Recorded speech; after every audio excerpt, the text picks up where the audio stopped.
Dynasty Vipers, Vipercast.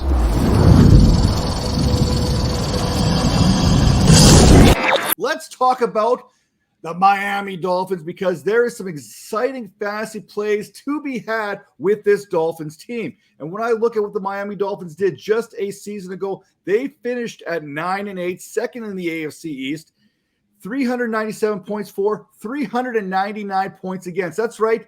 They made the playoffs with a negative points for, points against differential. It wasn't like a Minnesota Vikings type swing there, but that is significant. Then again, when you look at everything, the trials and tribulations that the Dolphins team went through last season, it's easy to understand why they weren't able to outscore what their opponents were able to put forth each and every week. Now, with Tyreek Hill and Jaylen Waddle, the Dolphins, they do have one of the most explosive offenses in the National Football League. There's no one questioning that right now, right? No one's going to question how explosive this Dolphins offense could be, as long as Tua Tagovailoa is the man distributing the ball in this offense. Miami was 11th in points per game basis at 23.8 per contest and 11th in total yards per game, averaging 257.1 per. But when you look at what went wrong for them, for starters, I talked about that negative points for differential. That was kind of a concern there in 2022. When you look at what really went wrong, Tua Tagovailoa's health, Teddy Bridgewater's health. Tua only played 13 games. That meant we were talking Teddy Bridgewater and Skylar Thompson were taking turns under center. And because of injuries to Teddy Bridgewater, it was actually Skylar Thompson who took more of the snaps there. Now, Tua needs to get rid of the ball a little bit quicker. He needs to make sure this offensive line is addressing some spacing issues, and these running backs need to block in order to keep Tua healthy. If they can do all that, I'm not going to lie here. I think Tua Tagovailoa has an MVP caliber season in here simply because you have Tyreek Hill, you have Jaylen Waddle. And when I talk about my top 5 fantasy assets for this team, these 3 names are going to come up one more time. Now, Tara, when you look at the Miami Dolphins, what went well in 2022 for them, and where did it all go wrong in 2022? Yeah, I agree with you. I mean, I think this one is pretty simple. It was health, unfortunately, for Tua. We've got some slight discounts on guys like Tyreek Hill, where if we knew for sure that there wasn't just this massive risk with Tua, he's a guy that you're taking up, mid round 1 and you're feeling super comfortable with it after the level of year that he had when everything was going well for them and everyone was active and healthy. So yeah, as long as we have Tua, and it sucks that we have to, take that into account, but as long as that's the case, I don't see any reason why this offense drops off or is any different than it was last year. I think Tua made a fantastic leap. He is one of the highest touchdown percentages in the league. Unfortunately, obviously, overall stats a little bit lower because of the missed games there, but averages, I mean, he panned out so well, and I would expect him to continue through that. Yeah, when I look at the schedule, this sits pretty nice for Tua Tagovailoa and the Miami Dolphins for the most part. Now, when I look at it, it starts off in Los Angeles. Again, I don't like when a team has to go from east to west, or west to east is even worse, but it's a huge difference there. So I've got them going against the Chargers, the Patriots, then they got the Broncos, the Bills, the Giants, the Panthers, the Eagles, the Patriots again, the Chiefs before they hit their bye in week number 10. After their bye, it is the Raiders, the Jets, the Commanders, the Titans, the Jets again, the Cowboys, the Ravens, and they close out against the Bills in that contest we talked about a little bit earlier when we talked about the Buffalo Bills, the Miami Dolphins. I don't know if this is going to come down to a coin flip to see who has the better record when it's all said and done, but I got the Miami Dolphins right there, lockstep with the Buffalo Bills, again at 11-6. And this is not to be disrespectful to the Buffalo Bills. I think this division is going to be an absolute slugfest right to the finish. I think this is a division where we could see 3 teams potentially making the playoffs. Based on how I've got the records all shaping out, that's what's going to happen. But 11-6, the Miami Dolphins tied the Buffalo Bills with the same record. Do you have the Dolphins ahead of the Bills or behind them? Behind them. I think the Dolphins and the Jets will be battling it out a little bit more than we'll see the battle happening up there with Buffalo. I think Buffalo's got it, and then it'll be a battle between the Jets and the Dolphins. But I do have the Dolphins second in the division as well. All right. Well, let's talk about the Dolphins and what they did maybe to potentially close that gap on the Buffalo Bills. I talked about the Buffalo Bills, and I wasn't too excited about what they did this offseason. When you look at the Dolphins, they addressed the cornerback position there, both in the draft and via free agency or trade, however you want to look at it there. But they got Cam Smith out of South Carolina in the second round. They didn't have a first-round pick because it kind of got taken away from them. But they also went out there and got Devin Kane there out of Texas A&M, which is a guy a lot of people like here right now, especially as far as fantasy is concerned. And then they didn't have another pick until the sixth round there when they went Elijah Higgins, a wide receiver / tight end out of Stanford. Now, the key additions via free agency and via trade here, number one, Jaylen Ramsey. I mean, when you have a chance to add a guy like Jaylen Ramsey, you add a guy like Jaylen Ramsey, especially to a secondary here that I'll talk about a little bit later. Now, they also went out there and got themselves Mike White because Teddy Bridgewater couldn't get the job done. Skylar Thompson couldn't get the job done. I'm not saying Mike White's going to save the season for the Miami Dolphins, but considering everything that the Dolphins went through, something had to be done at that position. Linebacker David Long, he's coming into place. Braxton Berrios there, and Deshaun Elliott there at safety.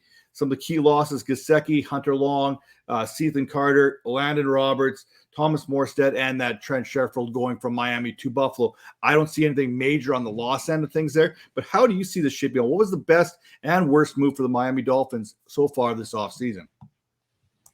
Yeah, I think, the additions on defense, Jaylen Ramsey was a fantastic move for him. Whether or not you believe that, Jaylen Ramsey is heading over towards the cliff, regardless, they needed to reinforce that defense because that was a really big weak spot of theirs. They've got the pieces and they had a lot of health concerns as well. But I think they're very close to being able to pull it together. And I think that the addition of Jaylen Ramsey makes a lot of sense. Yeah, when you look at the worst moves, I mean, was there really a bad move? I mean, Eric Saubert there. Why? Why are you bringing you let Mike Gesicki go? I get you want blocking tight ends in this offense. That's a Mike McDaniels thing. That's why Mike Gesicki was let go. That's why he wasn't the number one tight end in this offense a season ago.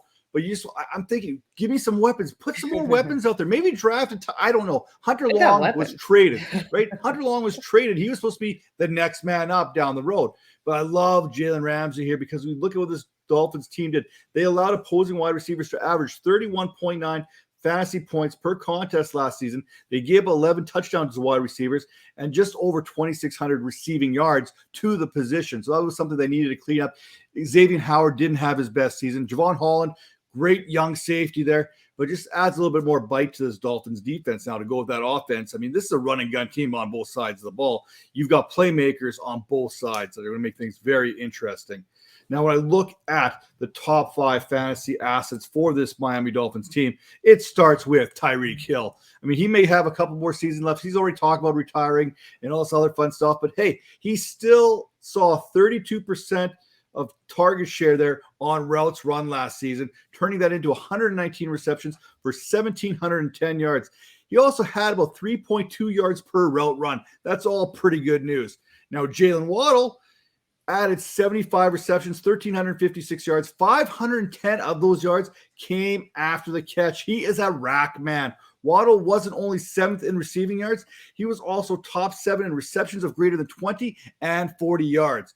Now, Tua Tagovailoa, if healthy, I mentioned him as being not only a top 5 fantasy asset at the quarterback position, but an MVP candidate. I think he was in that MVP conversation there when he was healthy last season. Now, a lot of people figured he'd tailor off towards the end, but he was right there in the conversation, if many people can remember. And that's thanks to guys like Tyreek Hill and Jaylen Waddle. When you have those two playmakers, it's easy to average a league-high 8.9 yards per attempt that he did last season while he was there. Number 4, a little bit of a shocker here. How about Raheem Mostert? Hey, I'm not an ageist here. I want to talk about who's going to be fantasy relevant this season. Mostert, he could be a steal because I don't know how this Dolphins backfield is truly going to shake out. Let's not forget, Mostert had 181 carries, 31 receptions, and over 1,000 total yards last season, and nobody's talking about it because my number 5 fantasy asset, Devin Akine there, I'm not expecting Mostert to get those 42 targets last season. Those are going to go to the rookie, right? We can be pretty confident that there's going to be a way that Mike McDaniels is going to manufacture touches for him. Perhaps he's going to be low volume, but it's going to be high efficiency, especially early on. And that's kind of how I see that shaping up. And that's why if I'm in one of those leagues where I'm like holding back on the running back position. Mostert's one of those guys I'm targeting later on in drafts, 11th, 12th round type value there. I think he's going to be one of those big time players that you can add on the discount end of things. That all being said, the number one fantasy option for the Miami Dolphins, it is going to be Hill, but Jaylen Waddle, he's going to be right there in the conversation as well. When you look at them, Hill, he's coming off the board as the wide receiver 3, while Jaylen Waddle is coming off the board at the wide receiver 11. If you want to save yourself a little bit, maybe Waddle is the way you go. You get him a couple rounds later than Tyreek Hill, but right now, Tyreek Hill is going to be the biggest asset as far as fantasy is concerned for your redraft leagues. Now, when you talk about sleepers, let's talk sleepers. I'm telling you right now, I already mentioned here my top 5 fantasy assets.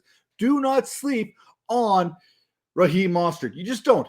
When you look at this, I know everyone has that rookie fever. They want to think that the rookie's going to come in there and surpass both Mostert and Jeffrey Wilson. And yes, he's already done that according to ADP. I mean, that is where the market value is going right now because people want to give that extra bump to the rookie there. And you know what? He's a great best ball option. I'm not going to deny that in any way, shape, or form. But if I'm looking for a low-risk pick there while deploying that zero RB strategy, then Mostert is going to be one of those late-round targets each and every time I get out there. So you're probably thinking that Raheem Mostert is going to be my best value for the Miami Dolphins. Not so fast. The best value is going to be Tua Tagovailoa. Look, he only played in 13 contests last season, but he still threw for 3,500 plus yards, 25 touchdowns, and only had 8 interceptions. When you're looking at a per game basis for Tagovailoa, look no further than 18.4 fantasy points per contest, which was tied with the 10th most along with Daniel Jones. That being said, if you give him a full season there with these weapons, another season in this offense, look for that number to be closer to 20 to 21 fantasy points per game. Now, the player that you need to add in this draft is Jaylen Waddle. You get similar production to Tyreek Hill at a discount when you're talking about 2 rounds later in most drafts.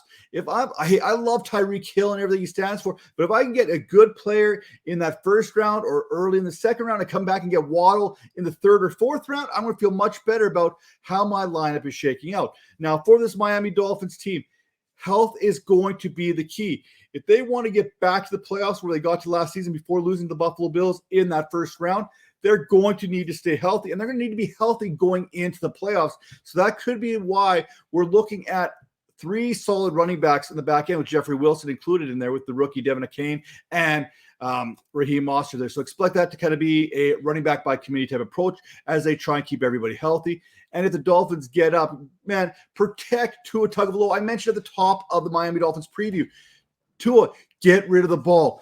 Then get this offensive line to work on their spacing and these running backs. If you can't protect, if you can't work on your pass protection, you can't be in there. So those are some of the keys for the Dolphins to keep Tagovailoa healthy. We know what Waddle can do. We know what Tyreek Hill can do. And we know what they can do with Tagovailoa if he is healthy. The problem is he hasn't always been healthy. So for that, all that being said, that is your Miami Dolphins team preview.